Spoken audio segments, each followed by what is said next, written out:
Hey guys, welcome back. I know it's been a couple weeks since we did a video, but we've had a lot of stuff going on, like always.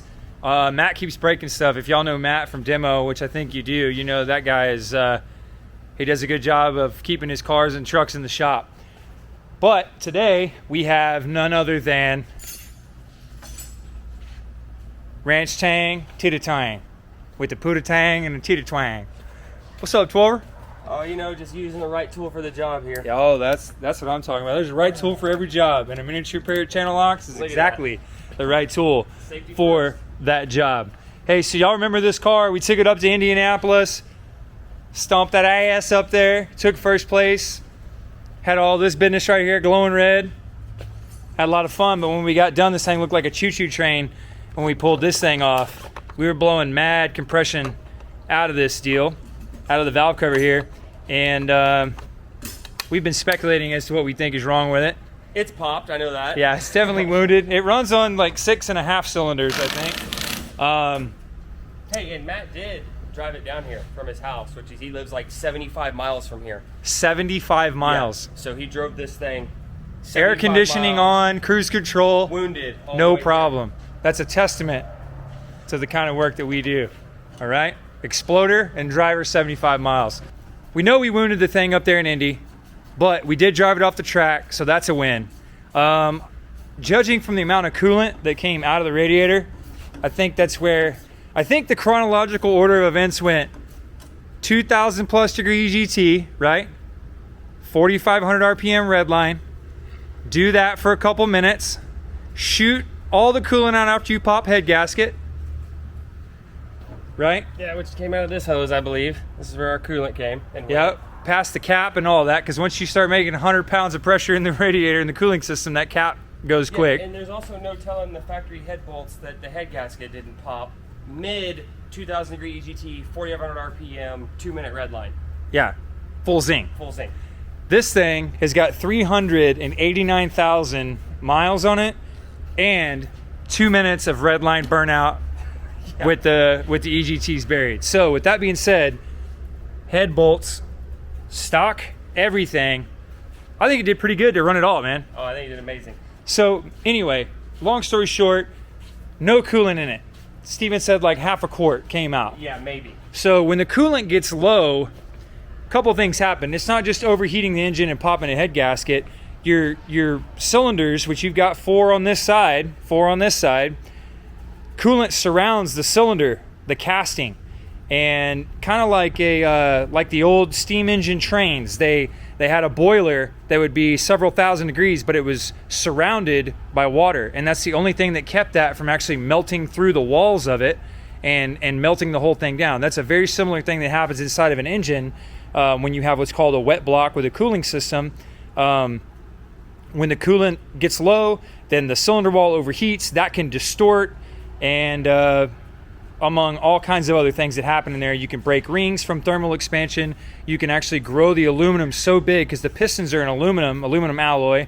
But once they stay at high temperature for a while, they'll expand until they actually drag inside the cylinder wall, and they make these really bad scratches where the piston moves up and down and the rings seal. And when you get those big scratches or chunks or broken ring or melted piston, and it's not a perfect circle any longer, you start losing that combustion gas past the edge of the piston in the ring. It makes it down into the crankcase, and in our case, out the oil fill cap like a choo-choo train. So we're going to put O-ring heads on it. We're going to turn the wick up on this motor. We're going to swap from a fixed or a variable geometry turbo to a fixed geometry turbo, much larger, probably an S400 frame, bigger shaft, bigger wheel, bigger housing, more robust. Did you say bigger shaft? I did. Matt likes bigger shafts. That's right, and I'm in it. You little guy. All right, so if you don't get anything else from this video, Matt, you're getting the shaft. All right? No, but straight up, bigger turbo, more fuel. The bigger turbo is going to have more air. Still stupid aggressive on the tuning side. I think for right now, we're going to see how long the stock 5R110 is going to live. It seemed like it was pretty good. I mean, we're just doing burnouts, right? It's mainly fifth gear. Yeah. So as long as the OD clutch pack looks good in there and all that stuff, holds up to... We're good. Yeah. We're good until we're not. We're going to find out. I'm sure it'll need a trans for too long. I don't know if the little 8.8 out of the Explorer, the rear axle, is going to make it longer than the trans. But I tell y'all what, Why don't y'all take bets on what's going to live longer, rear axle or transmission? And Steve and I are going to take bets right now on what's wrong with the inside of the motor. So what do you think, Steven? I have my guesses as to what I think happened and to how many pistons I think we have issues with. What do you think we're going to see? And just to make it more fun, what side of the engine do you think has damage? I'm gonna go with Dun dun dun dun dun dun dun passenger dun back dun piston. dun dun dun dun dun dun dun dun. All right, Steven's thinking back passenger I cylinder. think it's just one, dude. He's thinking one. He's thinking one. I'm thinking two. I have no faith in a 6.0, but I believe that it's one. All right, I'm thinking we got two, and I'm just gonna go wild here, okay? I think front passenger, and I'm just gonna throw a wild one at you here. It's a curveball. I'm gonna say second cylinder driver's side. I have absolutely no reasoning for that. I'm just trying to make it interesting. All right, here, I'll give you a little bit of my theory on this front piston. Steven looks skeptical. He's looking at me like, this guy's a dweeb. I can't believe I've been in business with this guy as long as I have. All right? I might sound smart, but I ain't real smart. No, sir. Okay? Check this out. See how the engine's at an angle here? All right. That doesn't make any sense. Yeah, at all. I have no reasoning. I just wanted to pick a cylinder that was different than what Steven picked, and that's what I did, and then I picked another one over there. So I may end up looking like the dumbest person that you have ever seen and heard You talk. already look that way. Steven believes I'm already there. So Hey, we're all winners at something, aren't we? That's right. So, I don't know. We're going to find out. And hopefully nothing else is messed up on the car. We didn't see any fluids leaking underneath it. The drive shaft's still in it. The axle shafts are still in it. I mean, we're looking pretty good. We're thinking that the only thing we're going to have to do is fix the motor. And probably that's it. I don't know we're going to have a whole lot of custom work on anything other than, well, the up pipes are going to change, and the downpipe or the exhaust outlet out of the turbo is going to change. But I think the exit is going to be in the same spot because, well, one, we already have a hole there. Maybe we make the pipe a little bigger. yeah, I always like a big pipe. nothing wrong with a big pipe. Nothing wrong with a big pipe. So, you know, we're going to move forward with that as our motto. We're going to see what we got.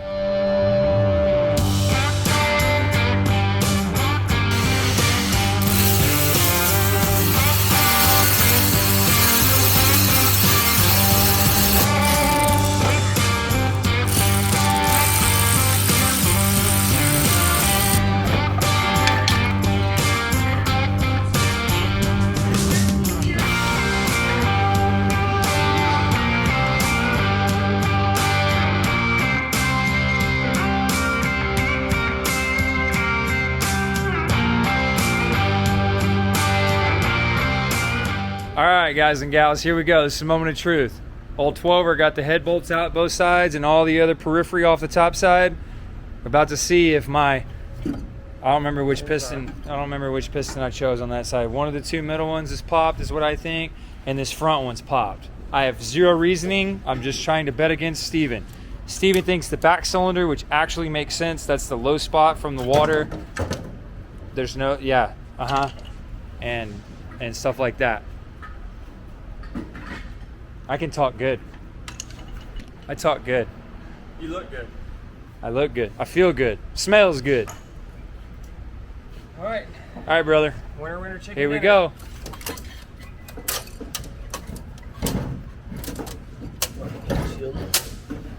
Oh, we got one little 8 mil on the back holding our life.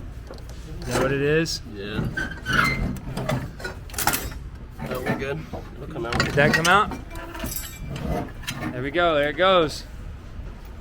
Let's see what we got over here. Bro, tell me that's piston.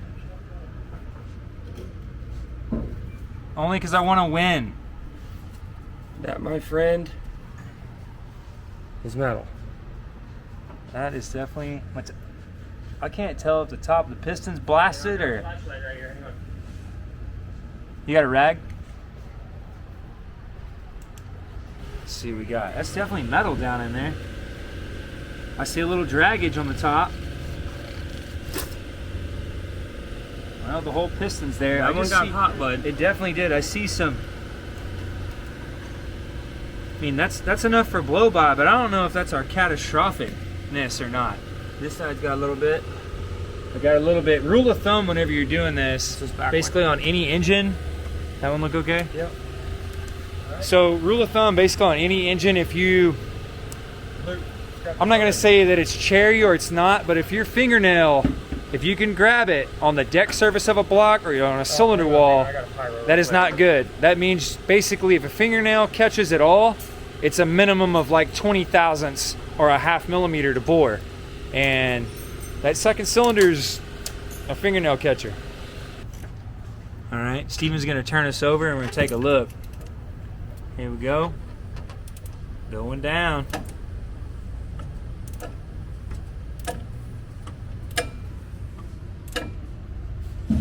I'm gonna tell you right now, I'm surprised that this is all the damage for, dude, seriously, what it went through. This cylinder right here doesn't have any scarring, but the lip of that piston definitely melted. Yeah, pretty good. This one, no scarring. Front cylinder, no scarring that I can see. I don't even see, do you see any cracks in these? I don't see any crack in that one. This one, that one looks good too. Keep going, Steven. All right. Yeah, there's no cylinder wall scarring on this side at all. I mean, this is totally a rebuildable engine. Here, this must be the culprit of all of our crankcase pressure. Is the cylinder wall on this hole. Can you hear it? This is smooth. That one is no bueno, and then that side of the wall, you can see it's got scoring as well. And the crown of that piston, look at that thing, man. It started to crack down there on that top right edge. I saw a crack here, Steven. See this guy? Oh yeah. Just beginning there, and there's another one right there. You can just faintly all make that EGT, one out. right? Oh yeah, I would certainly think so. You know, to be quite honest, for a 389,000 mile, 362, I think. 362,000. Now, it did have recent head gaskets, so. But the bottom end is original. The bottom Pistons, end, rings, bearings, crank rods. guys, that's about as good as you're ever going to get. I mean, that's a couple of minutes at 100% everything. Well, and it blew all the coolant out somewhere around the 1 minute mark. So it did a minute with no coolant. I'm almost thinking that if it hadn't lost coolant, it might not have burnt that piston up. Yeah. We do have an engine that does need to be rebuilt, mainly because of the scoring on the cylinder wall. There's really nothing you can do about that as a temporary fix. You can't just hone that and send it back on. It just doesn't work that way, unfortunately. No, and I mean, that's more than just a hone, too. That's like 20, 40 over to get to, clean it up. So we do have a good rebuildable core, and we didn't have any Warren Diesel. Warren Diesel, yeah. Here's Shout your out to core. those guys. Those guys are, they may start really loving us. Let's hope. Spent a little change up there. Thanks, Warren Diesel, for everything y'all guys did the first go round, and I hope y'all are ready for some more, because this is stage 2 of, I believe, stage 3 or 4 of, we don't know, 10 stages. So stage 2, we're shucking the stock turbo, we're gonna O-ring the cylinder heads, modified intake manifold. We know what we want. We want more air and we want more fuel. So we're gonna do probably an S400 kit. We need to do water injection on it. That's going to be the only way to keep EGTs, I guess, somewhat manageable. Yeah, because we're gonna beat on it hard. Whatever the maximum amount of everything is that it can take, that's what it's gonna get. Yeah, and then just a little more. Yeah. Because of Matt. Yeah, it's too much fun not to just go full send. So we are thinking that at a minimum, I don't think we're gonna do any methanol.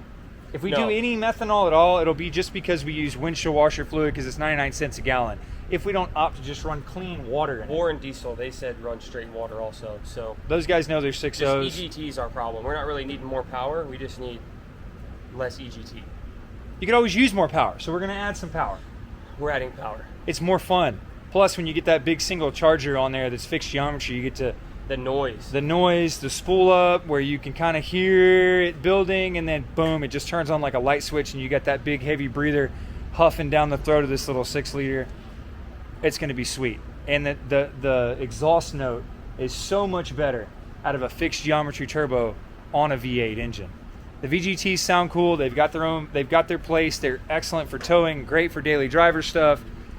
But for all-out war, you would just want something for reliability. You want fixed geometry, and that's what we're going to do.